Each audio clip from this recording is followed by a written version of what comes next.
দিল্লির প্রধানমন্ত্রীর বাসভবনে সেদিন বাতাস ছিল ভারী। দক্ষিণ দিক থেকে আসা একটা অদৃশ্য ঝড় যেন ধীরে ধীরে আচ্ছন্ন করছিল লালকেল্লার পাথরের দেয়াল। ঠিক যেন কেউ পেছন থেকে কাঁধে হাত রেখে বলছে ওরা ফিরে এসেছে। প্রধানমন্ত্রী মোদি জানতেন ওরা কারা, সেই ছাত্রেরা যারা অস্ত্র ছাড়াই একের পর এক ক্ষমতার পাহাড় গড়িয়ে দিচ্ছে। শ্রীলঙ্কার রাজাপাকসে পরিবার, যাদের হাতেই দেশের ভাগ্যরেখা ছিল, তারা এখন ভারতের দক্ষিণে এক নির্জন পাহাড়ি বাংলোয় আশ্রিত। নেপালের কমিউনিস্ট নেতা কেপি ওলি সেই শক্তিশালী মুখও আজ ভাঙা আয়নার মতো ছড়িয়ে ছিটিয়ে গেছে ইতিহাসের জঞ্জালে। আর বাংলাদেশের শেখ হাসিনা, ভারতপন্থী, তার গদি আজ মাটি চাপা পড়ে আছে। এই তিন পতনের মাঝে একটি অদৃশ্য ত্রিভুজ গেঁথে গেছে, যা এখন কাঁপিয়ে দিচ্ছে দিল্লির ছাদ।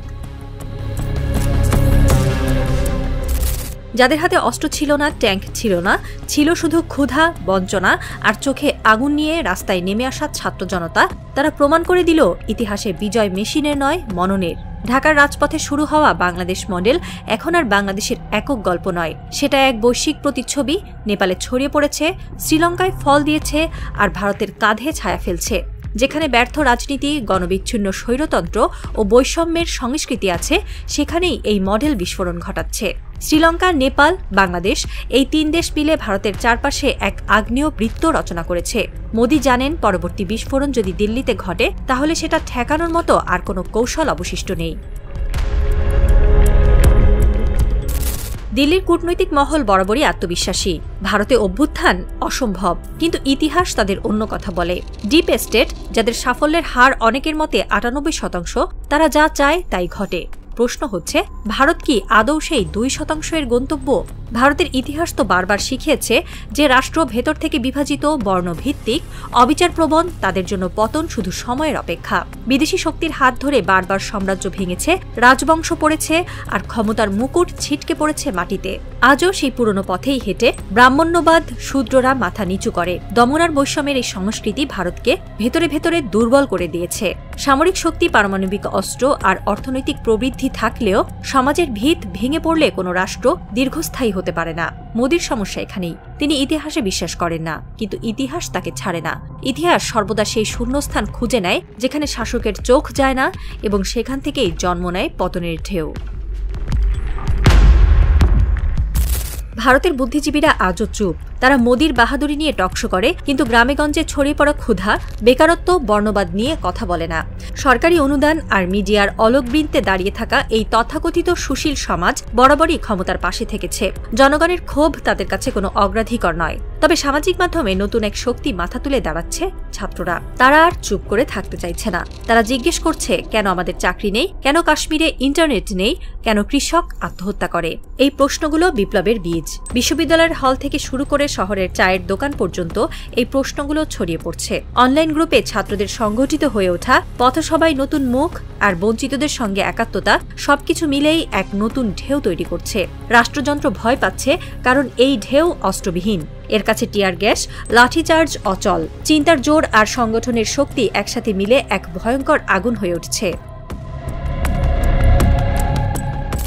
মোদী সরকার প্রতিদিন চীনের ভয় দেখায়, পাকিস্তানের শত্রুতা তুলে ধরে, কিংবা বাংলাদেশকে নিয়ন্ত্রণের কৌশল আটে। এভাবে বাইরের শত্রুর ছবি এঁকে ভেতরের সংকট আড়াল করতে চায়। যুদ্ধের হুমকি, সীমান্তে উত্তেজনা, কিংবা রাষ্ট্রীয় টেলিভিশনে প্রচারিত জাতীয়তাবাদী স্লোগান, সবই জনতার দৃষ্টি অন্যদিকে ঘোরানোর জন্য এক পরিকল্পিত নাটক। কিন্তু যারা ইতিহাস পড়ে, তারা জানে বহিঃশত্রু নয়, রাষ্ট্রকে ধ্বংস করে অভ্যন্তরীণ বৈষম্য, বৈরিতা ও অবিচার। ভারতের অর্ধেকেরও বেশি মানুষ দারিদ্র্য সীমার কাছাকাছি বাস করে। লাখ লাখ তরুণ শিক্ষিত হয়েও বেকার। গ্রামীণ অর্থনীতি ভেঙে পড়ছে, কৃষকরা ঋণে জর্জরিত। এই সংকট মোকাবেলায় কেন্দ্রীয় সরকারের কোনো কার্যকর পদক্ষেপ নেই, বরং পপুলিস্ট সিদ্ধান্ত ও কর্পোরেট স্বার্থই শাসননীতিকে চালাচ্ছে। ভারতের শাসন ব্যবস্থা এখনও উচ্চবর্ণদের হাতে, কর্পোরেটদের পকেটে। এক রেল স্টেশনের ঝাড়ুদার হওয়া এখনও শূদ্রের জন্য সম্ভবত সর্বোচ্চ সম্মান। এমন সমাজে কতদিন মোদী সাম্রাজ্য রক্ষা করবেন? ধনী গরিবের এই বৈষম্য দিন দিন বাড়ছে। শহরের আকাশচুম্বী টাওয়ারের নিচে ছিন্ন বস্ত্রের ভিড় তা স্পষ্ট করে দেয়। আবার অন্যদিকে মধ্যবিত্তের একাংশ দিন দিন ঋণে ডুবে যাচ্ছে, চাকরির নিরাপত্তা ভেঙে পড়ছে। আর শিক্ষা ও স্বাস্থ্য খাতে বৈষম্য আকাশচুম্বী। তার উপর আছে সাম্প্রদায়িক বিভাজন। মুসলিম, দলিত, আদিবাসীদের উপর হামলা ও নিপীড়ন প্রতিদিনের ঘটনায় পরিণত হয়েছে। রাষ্ট্র এই বৈষম্যকে প্রাতিষ্ঠানিক রূপ দিয়ে রেখেছে। দীর্ঘদিন দমিতদের ক্ষোভ একসময় বিস্ফোরিত হবেই, আর তখন বাইরের কোনো যুদ্ধ বা শত্রুর নাম করে সেই আগুন থামানো সম্ভব হবে না। তিনি কি জানেন না, যেখানে মানুষ ভয় পায় সেখানেই বিপ্লব জন্মায়? ভারত এখন সেই ভয়, ক্ষোভ আর বঞ্চনার উত্তপ্ত চৌকাঠে দাঁড়িয়ে আছে। বাইরের দম্ভ নয়, ভেতরের ফাটলেই মোদির সবচেয়ে বড় শত্রু হয়ে উঠছে। একদিকে বিশ্বমঞ্চের সাম্রাজ্যবাদী স্বপ্ন, অন্যদিকে ঘরের ভেতরে ক্ষুধা আর বিদ্রোহ। এই দুই স্রোতের মাঝে দাঁড়িয়ে মোদি আসলে নিজের অস্তিত্ব রক্ষার লড়াই লড়ছেন। রাত 12টা 45 মিনিট। দিল্লির জনপথে হঠাৎ করে বিদ্যুৎ চলে যায়। কোনো আতঙ্ক নেই, কিন্তু বাতাস ভারী হয়ে আসে। দূর থেকে হর্ন শোনা যায়। একটি বাসে ছাত্ররা নেমে পড়ছে। তাদের হাতে লাঠি নেই, তলোয়ার নেই, কেবল পোস্টার, বাংলাদেশ মডেলই ভবিষ্যৎ। স্বরাষ্ট্রমন্ত্রী চোখ ঘষে জিজ্ঞেস করেন, কোথা থেকে এলো এরা? এক অচেনা গোয়েন্দা ফিসফিসিয়ে বলে, এরা দিল্লিরই ছেলে, তবে জেগে উঠেছে। এটাই কি সেই রাত যা হবে ইতিহাসের নতুন ভোর? রাজাপাকসে, ওলি, হাসিনা তাদের পতনের পর প্রশ্নটা এখন একটাই, মোদি তুমিও কি প্রস্তুত? হয়তো প্রস্তুত নন মোদি, কিন্তু ছাত্র জনতার সবখানেই থাকে প্রস্তুত, কারণ ইতিহাস ঘুমায় না।